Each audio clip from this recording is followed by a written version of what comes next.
ఒకే ఒక ఎగ్జాంపుల్గా చెప్పాలంటే నా మైండ్ సెట్ ఎలా ఉండిందంటే, న్యాయం కావాలనే సినిమా అందరూ ముందు ఆయన ఏంటంటే మేము కూడా పిలవాలా, వచ్చి కూడా పడి ఉండారా మీరు, ఏంటంట అప్పుడే సూపర్ స్టార్ అనుకుంటున్నారు మీరు, ఏమన్నా ఉండండి, ఇది పెద్ద పెద్ద యాక్టర్లు లేరా, జగ్గయ్య గారు, శారద గారు అనేసరికి ఒక్కసారి గుండె పిండేసెట్ అయింది విజయ్.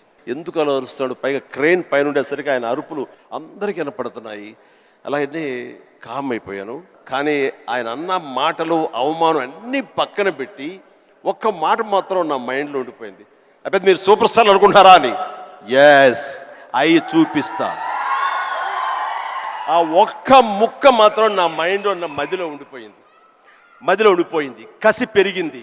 ఈ అవమానాన్ని, దాన్ని ఆయన మీద రెవెంజ్ తీర్చుకునే కంటే కూడాను దాన్ని నేను ఎదుగుదలకు నా స్టెప్స్గా నేను వాడుకున్నాను. ఇది వాస్తవం విజయ్. ఇలాంటివి చాలా జరిగినాయి.